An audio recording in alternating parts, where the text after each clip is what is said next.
ایک جینڈر ایسا بھی ہے جو بائی برتھ کسی ایسے ڈس آرڈر کا شکار ہوتا ہے کہ جیسے ہی ہمارے ہاں پیرنٹس کو پتہ چلتا ہے کہ ان کے کسی بچے کا کوئی جینڈر ڈس آرڈر آ گیا بائی برتھ، تو وہ اٹھا کے اس کو کسی مزار کو پہ دے آتے ہیں یا اٹھا کے کسی ایسے ادارے کو دے آتے ہیں کہ ایز اف کہ وہ کوئی کھلونا تھا کہ وہ پسند نہیں آیا آپ کو، ایز اف کہ وہ کوئی تحفہ آیا تھا کسی کی طرف سے، وہ آپ کے مطلب کا آپ کی فیوریٹ کلر نہیں تھا تو آپ نے کسی کو تحفے میں دے دیا.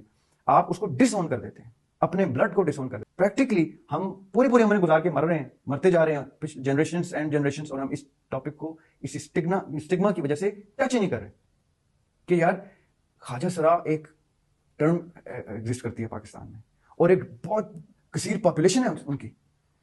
اور ہوا یہ ہے کہ ان کو بھی جب رائٹس نہیں ملے، انہوں نے بھی جب دیکھا when they gave up, they practically gave up کہ یہ مرد اور عورتیں دونوں ہمارے لیے کبھی کچھ نہیں کریں گے، تو وہ بیچارے ایسے ایسے پروفیشنز میں آ گئے، مانگنے پہ آ گئے، خیرات لینے پہ آ گئے، جبکہ ان کو اللہ تعالیٰ نے تمام ان نعمتوں سے نوازا ہے. تمام، میں ریپیٹ کروں گا، تمام ان نعمتوں سے نوازا ہے جن نعمتوں کے استعمال میں لا کے وہ باقاعدہ سوسائٹی کو بلڈ کرنے میں رول پلے کر سکتے ہیں. وہ باقاعدہ وہ نوکریاں اور وہ کام کاروبار کر سکتے ہیں جہاں پہ مرد اور عورت پائے جاتے ہیں. لیکن ہم ان کو ایسے نظر انداز کرتے ہیں جیسے ہمارا حق ہے ان کو نظر انداز کرنا، جیسے ہماری ڈیوٹی، ہمیں حکم آیا کہ ان کے اوپر سے گزر جاؤ، کیونکہ ہر دوسرے تیسرے دن ان کے ساتھ ہوتی ہوئی زیادتی منظر عام پہ آتی ہے اور ان کو جسٹس نہیں ملتا. ابھی تو انفلوئنشل لوگوں کو، یعنی اثر و رسوخ والے لوگوں کو جسٹس نہیں ملا. یہ تو چیپٹر آپ سمجھیں کہ ہمارے کاغذوں میں ایگزسٹ ہی نہیں کرتا، دا تھرڈ جینڈر اور دی ادر جینڈر. لیکن میں آپ کو کچھ باتیں پروڈکٹیو بتانا چاہتا ہوں. اگر ابھی بھی آپ اپنے اداروں میں اپنی ویکنسیز میں جینڈر مینشن کرنا چھوڑ دیں اینڈ ایکسپیکٹ کہ there could be a woman coming for an interview, there could be a khwaja sira coming for an interview, give them the chance. اس کو شکل، رنگ اور کسی جینڈر کے اوپر نہ ایویلویٹ کریں، بلکہ پردہ لگا دیں انٹرویور اور انٹرویوئی کے درمیان میں، اس کی وائس بھی کمپیوٹرائز کر دیں، تب انٹرویو لیں، تب آپ کریں گے جسٹس. پٹی باندھیں آنکھوں پہ، وہ جو عدل کی پٹی ہے کہ ہم نہیں دیکھتے کہ سامنے کون ہے. تو یقین کریں یہ پاسبل ہے. دیر از اے فیئر چانس کہ آپ کے اداروں میں the third gender also comes in اور وہ کوالیفائی کرتا ہو یا کرتی ہو، کیونکہ آپ نے بچپن میں تو اس کو ڈسکوالیفائی کر دیا as a child, as your own son or as your own daughter, آپ نے اس کو ڈسکوالیفائی کر دیا. لیکن اس نے، اللہ تعالیٰ نے اس کو زندگی دی اور اس نے کوالیفائی کیا ایز اے ہیومن بینگ. وہ پایا جاتا ہے سڑکوں پہ، وہ دیکھا جاتا ہے، وہ کبھی آپ کو ٹریفک لائٹ پہ آپ سے پیسے مانگ رہا ہوگا، کبھی اس کو کوئی فورسفلی الٹے سیدھے پروفیشنز میں ڈال رہا ہوگا، کیونکہ وہ ایگزسٹ کرتا ہے. اس کی ایگزسٹنس آپ ڈینائی نہیں کر سکتے. وہ جن بھوت نہیں آپ کے نظر نہیں آتا مجھے. لیکن آپ کر کیا رہے ہیں اس کے لیے؟ آپ اپنے اداروں میں، اگر آپ کے یتیم خانے ہیں، اگر آپ کے کچھ ایسے چیریٹی بیسڈ آرگنائزیشنز ہیں جہاں سکولز ہیں، ان کو زبردستی لے کے ہیں، ان کو پڑھانا شروع کریں.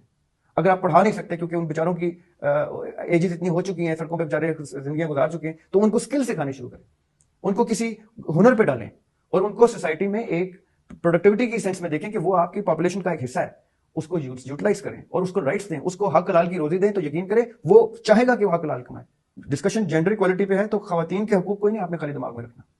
اگر آپ نے اپنے گھر میں پائے گئے بچوں میں لڑکی اور لڑکے کی تفریق ختم کر دی اور ان کو جسٹس کیا، تو سڑک پہ جاتے جیسے اب آپ دیکھیں آج کے بعد جب بھی آپ دیکھیں خواجہ سرا ہے تو اس ایسپیکٹ سے دیکھیں کہ اس کے گھر والوں نے اس کا جسٹس نہیں کیا تھا، اس کو نکال دیا تھا. آپ کیا کر سکتے ہیں اس کے لیے؟ ضروری نہیں ہے کہ آپ کو 100-500 روپے اس کو پکڑا دیں، اس سے اس کا کچھ بھی نہیں بنے گا.